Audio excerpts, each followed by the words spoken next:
answer, your math teacher, class 10, subject math, NCERT, exercise 1.1, question number 4. Question number 4 say that use Euclid division lemma.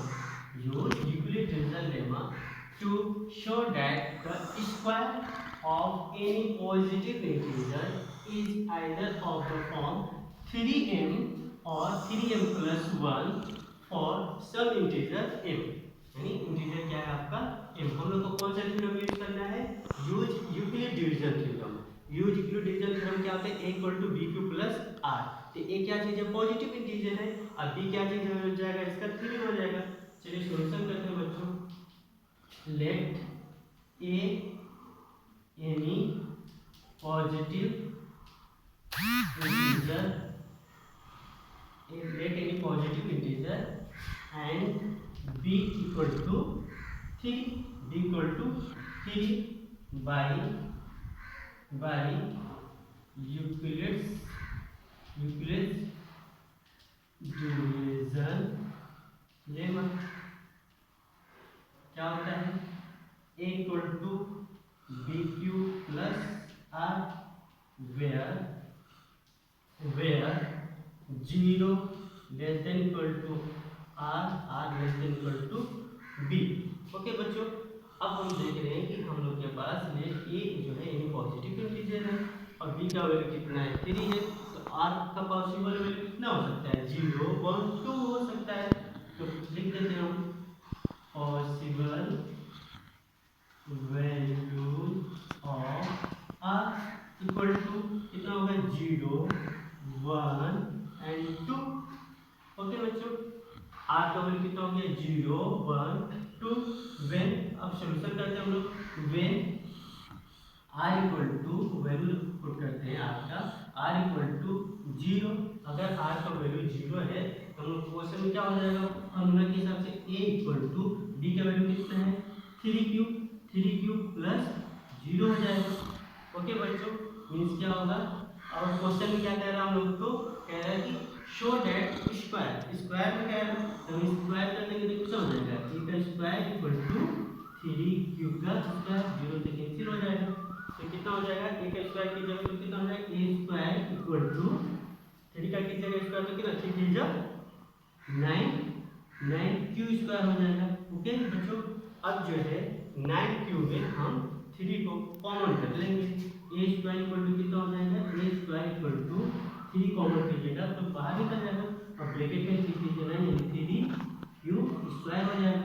Okay बच्चों, अब जो है a square equal to 3 के q square को k1 मान लेते हैं हम. इसको आगे बताऊंगा कि क्यों k1 हमने लेट किया है. Okay, a square equal to 3k1. अब बचा क्या? r इक्वल टू 1 ले लेते हैं. when r इक्वल टू 1 तो बच्चों क्या हो जाएगा? a equal to 3q plus 1. अब स्क्वायर कर दीजिए तो कितना हो जाएगा? a square equal to 3q plus 1 का स्क्वायर कर दीजिए.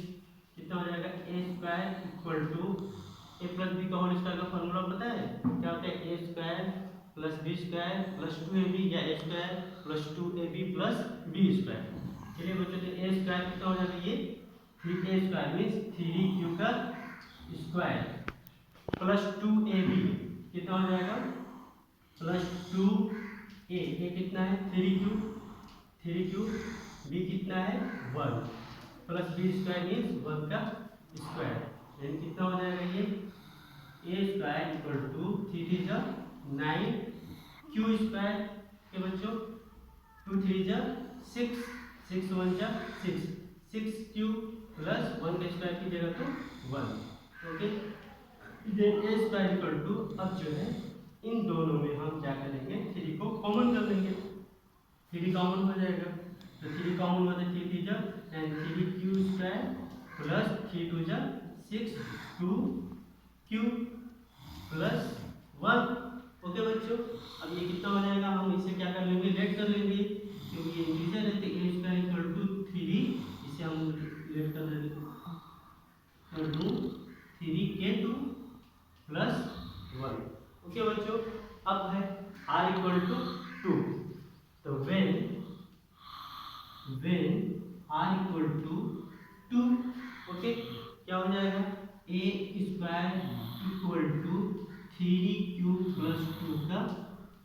स्क्वायर।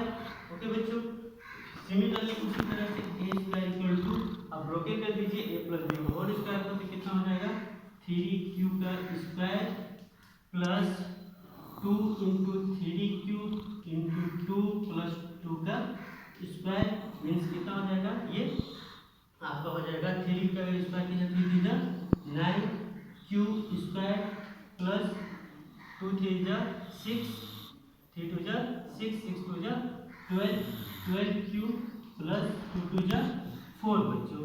अब देखिए यहाँ पर हम 9q square plus 12q plus 4 को क्या मैं 3 प्लस 1 लिख सकता हूँ, बिल्कुल लिख सकता हूँ। और जो ही हम 3 प्लस 1 लिखूंगा तो हम लोग में क्या मिल जाएगा, ये इसमें कॉमन मिल जाएगा। तो 9q square plus 12q plus 3 plus 1, 3 common कीजिए तो कितना हो जाएगा 3 3 जा 9, 3q स्क्वायर प्लस 3 4 जा 12, 4q प्लस 3 1 जा 3 प्लस 1। ओके बच्चों, तो 3 सब ये इंटीजर है तो इसे k3 लिख लेंगे प्लस 1। ओके बच्चों, यहाँ तक समझ में आ गया होगा। आगे देखते हैं, इसे रब कर रहा हूँ मैं।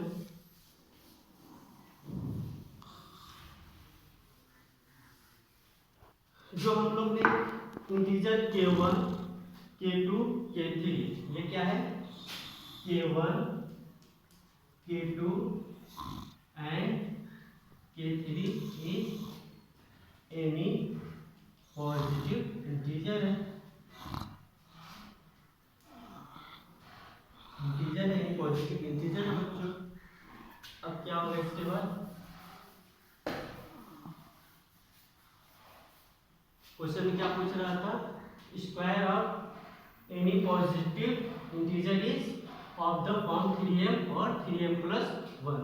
तो सेम उसी को लिख दीजिए, अब बस हो गया। The square of any positive integer in the form